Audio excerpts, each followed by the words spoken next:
नाम की 2 औरतें पड़ोस में रहती थीं। उन दोनों में बहुत गहरी दोस्ती थी, पर दोनों की कोई संतान नहीं थी। दोनों इस बात से बहुत दुखी रहती थीं। मीना बहन, शादी को 5 साल हो गए, पर फिर भी मेरी कोई संतान नहीं हुई। ना जाने कब मेरी गोद में मेरी संतान आकर खेलेगी। हाँ शीला बहन, मैं भी इस बात से बहुत दुखी हूँ। मेरा घर भी बिना संतान के मानो सूना सूना लगता है। तुम्हें पता है, संतान ना होने के कारण मेरे ससुराल वाले भी मुझसे रूठे रूठे से रहते हैं। कोई मुझसे ठीक से बात ही नहीं करता। हाँ, मेरे घर में भी कुछ ऐसा ही हो रहा है। फिर कुछ दिन बाद मीना को उसकी माँ का फोन आता है। अरे बेटी मीना, कैसी हो? हाँ माँ, ठीक ही हूँ। अरे बेटा, उदास ना हो। मुझे पता है कि तेरा मुंह क्यों उतरा हुआ है। तेरी संतान नहीं हुई अब तक, इसलिए उदास है ना? हाँ माँ, संतान ना होने के कारण कितने ताने सुनने पड़ते हैं ससुराल वालों से, आपको तो पता ही है ना। हाँ बेटा, मुझे सब पता है, पर अब तुझे और ताने नहीं सुनने पड़ेंगे। तेरे संतान न होने की समस्या का हल ढूंढ लिया है मैंने। क्या माँ, क्या बोली तुम? सच? मेरी समस्या का हल ढूंढ लिया तुमने? क्या अब मेरी भी संतान होगी? हाँ बेटी हाँ, मुझे पता था ये सुनकर तू बहुत खुश हो जाएगी। अरे माँ, बाकी सारी बातें छोड़ो, जल्दी बताओ हल क्या है। अरे बेटा, हमारे इधर गांव में एक चमत्कारी बाबा आए हैं। मैंने उनसे तेरे लिए बात की है। वो कह रहे हैं कि तेरी समस्या का हल हो जाएगा। अच्छा माँ, क्या हल बताया उस बाबा ने? अच्छा माँ, ठीक है, मैं अगले हफ्ते ही आ जाऊंगी वहाँ। मीना इस बात से बहुत खुश हो जाती है कि उसकी संतान ना होने की समस्या का हल मिल गया है, और वो ये बात शीला को भी बताती है।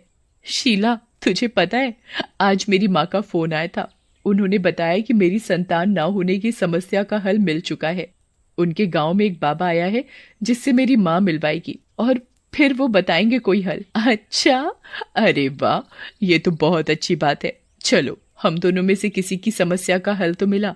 दोनों में से एक क्यों? शीला, एक काम करना, तू भी चल मेरे साथ मेरी माँ के गांव। उस बाबा से तेरी भी मुलाकात करा दूंगी, और क्या पता तेरी भी समस्या का हल हो जाए। नहीं मीना, मैं नहीं जाना चाहती। मैं इन सब बाबा बाबा को नहीं मानती, और क्या पता वो ढोंगी निकले। मेरी मान तो तू भी अपनी माँ को बोल कि वो भी पहले उस बाबा की जान पहचान कर ले। नहीं शीला, ऐसा कुछ भी नहीं है, बल्कि मेरी माँ ने तो ये भी बोला है कि वो बहुत पहुंचे हुए बाबा है। चल ठीक है, अगर तुझे नहीं है जाने का मन तो मैं तुझे जोर नहीं दूंगी। फिर 1 हफ्ते बाद मीना अपनी माँ के गांव जाती है और उसकी माँ मीना को उस बाबा से मिलवाती है। देखो बेटी, मैं तुम्हें ये चमत्कारी चूर्ण दे रहा हूँ, इसे खा लेना और फिर देखना तुम्हारी संतान जरूर होगी। अच्छा ठीक है बाबा, धन्यवाद, मैं इस चूर्ण को खा लूंगी। अच्छा बेटी, लाओ, मेरी दक्षिणा दे दो, 300 रुपए। अरे बाबा, ये तो बहुत ज्यादा है। अरे बेटा, इलाज भी तो बड़ा था ना। मीना अपने बटुए में से 300 रुपए निकाल कर दे देती है, और फिर वो अपने घर आ जाती है। उसकी माँ मीना को संतान होने तक यहीं रुकने के लिए कहती है, पर 1 साल तक उसकी संतान होने का कुछ अता पता नहीं था। थोड़े दिनों बाद उस बाबा से संपर्क करने की कोशिश की तो पता चला कि वो तो ढोंगी निकला, और उसे पुलिस पकड़ कर ले गई। मीना इस बात से बहुत दुखी हो गई, और फिर उसने वापस अपने घर जाने का फैसला किया।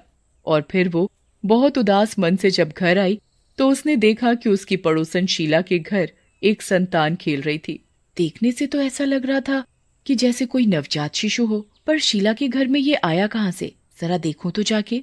मीना शीला के पास जाती है। अरे शीला, ये नवजात बच्चा किसका है? अरे मीना, तुम आ गई। ये मेरा बेटा सूरज है। क्या, तुम्हारी संतान? कैसे, कब? अरे बस समझो भगवान की दया हो गई मुझ पर। अच्छा ये सब छोड़ो, तुम तो कह रही थी कि तुम किसी बाबा से मिलोगी और वो तुम्हें संतान ना होने की समस्या का हल बताएगा, और आज तुम 1 साल बाद लौटी हो। अब तक तो तुम्हारी संतान तुम्हारी गोद में होनी चाहिए। कहाँ है तुम्हारी संतान? जरा मैं भी तो खिलाऊं तुम्हारी संतान को। बताओ ना, कहाँ है? मीना शीला की बात सुनकर बहुत शर्मिंदा हो जाती है। शीला, जिस बाबा को मैं अपनी समस्या के बारे में बताने वाली थी, वो बाबा ढोंगी निकला और उसे पुलिस पकड़ कर ले गई, और मेरी कोई संतान नहीं हुई। ओह मीना, ये सुनकर मुझे बहुत बुरा लगा, पर तुम चिंता मत करो, तुम्हारी संतान जरूर होगी।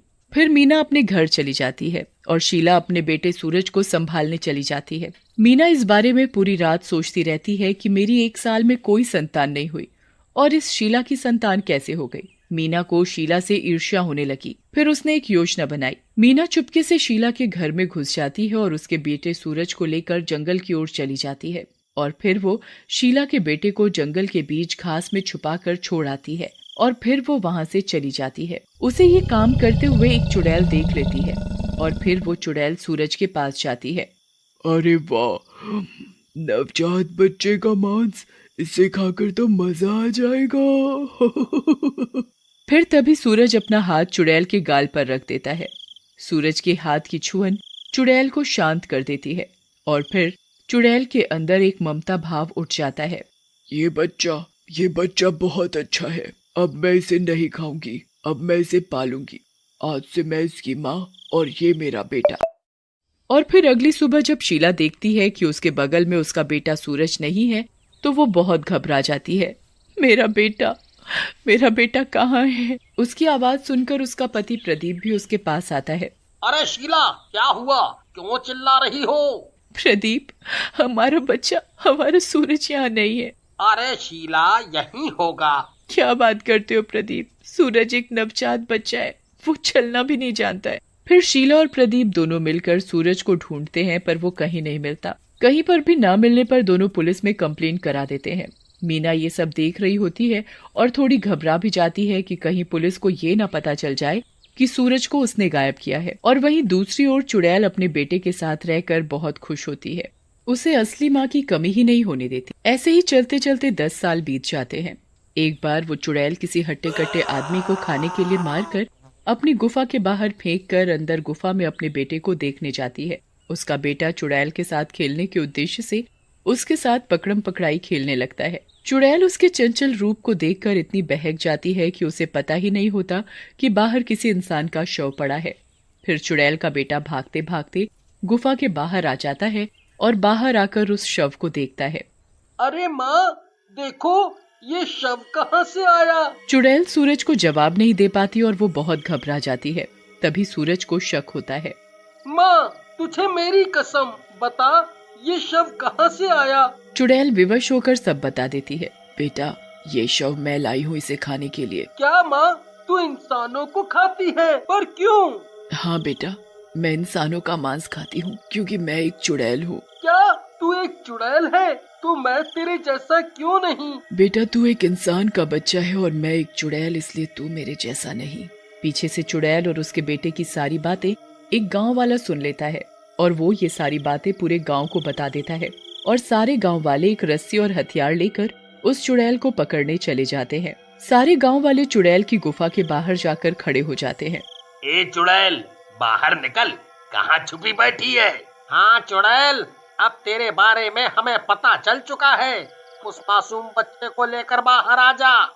चुड़ैल अपने बेटे को लेकर बाहर आ जाती है और तभी सारे गांव वाले उस चुड़ैल को रस्सी से बांध देते हैं और उससे बांधकर गांव के मुखिया के पास ले जाते हैं। वहां पंचायत में पूरा गांव खड़ा होता है उस चुड़ैल को देखने के लिए। रुको रुको, कहाँ ले जा रहे हो मेरी माँ को? कहाँ ले जा रहे हो? गांव वाले सूरज के मुंह से चुड़ैल के लिए माँ शब्द सुनकर चौंक जाते हैं। अरे बेटा, ये तेरी कोई माँ नहीं है, ये चुड़ैल है, चुड़ैल। अरे बेटा, तुझे यकीन नहीं है ना?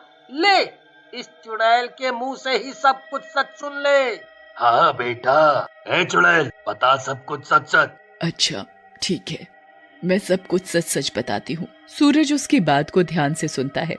बेटा, तुम मेरे बेटे नहीं हो और ना ही मैं तुम्हारी असली माँ हूँ। मैं तुम्हें जंगल से उठाकर लाई थी। कोई औरत तुम्हें वहाँ छोड़कर गई थी। उस औरत को तो मैं नहीं जानती, पर जब मैंने तुझे खाने के लिए गोद में लिया तभी मेरे मन में तेरे लिए ममता की भावना जाग गई और फिर मैं तुझे अपने बेटे की तरह पालने लगी। तुझे तेरी असली माँ की कमी नहीं होने दी। सूरज ये बात सुनकर बहुत दुखी हो जाता है। तभी गांव की भीड़ में से मीना निकल कर आती है और शर्मिंदा होते हुए सबको बता देती है कि उसी ने सूरज को जंगल में छोड़ा था। मैंने ही तुम्हें जंगल में छोड़ा था जब तुम नवजात बच्चे थे। तुम कोई और नहीं, मेरी पड़ोसन शीला के बेटे हो। मैं उससे ईर्ष्या करने लगी थी क्योंकि उसकी संतान हो गई थी, पर मेरी नहीं हुई थी, तो मैंने उसे संतानहीन करने के लिए तुम्हें जंगल में छोड़ दिया। तभी भीड़ में से शीला और उसका पति प्रदीप आ जाते हैं। क्या? तो तुम थी जिसने मेरा बेटा गायब किया? एक माँ को उसके बेटे से अलग करते हुए तुम्हें शर्म नहीं आई? मुझे माफ कर दो शीला, ईर्ष्या की भावना में मैंने बहुत बड़ी गलती कर दी। देखिए, मुझे नहीं पता कि मेरी असली माँ कौन है, पर मैं ये जानता हूँ कि ये चुड़ैल जैसी भी है, ये मेरी माँ है, इसने मुझे पाला है। नहीं बेटा, मैं जानती हूँ तू मुझसे बहुत प्यार करता है, पर बात को समझने की कोशिश करो। मेरे साथ तुम्हारा कोई भविष्य नहीं है। तुम अपनी असली माँ के पास जाओ, जिसने तुम्हें जन्म दिया है। वो तुम्हारा भविष्य बनाएंगे, तुम्हें पढ़ाएंगे, लिखाएंगे। हाँ बेटा, तू मेरा बेटा है। सूरज, अपनी माँ के पास वापस आ जाओ। मैं ही तुम्हारी असली माँ हूँ। ठीक है, मैं तुम्हारे पास आ जाऊंगा, पर मैं अपनी पालने वाली माँ से दूर नहीं होना चाहता। तेरी ये इच्छा भी पूरी होगी मेरे बेटे। तेरे अगले जन्म में मैं ही तेरी असली माँ बनूंगी। मैं ही तुझे जन्म दूंगी और तू मेरा बेटा बनेगा। इतना कहकर चुड़ैल हवा में उड़कर गायब हो जाती है और सूरज खुश होकर अपने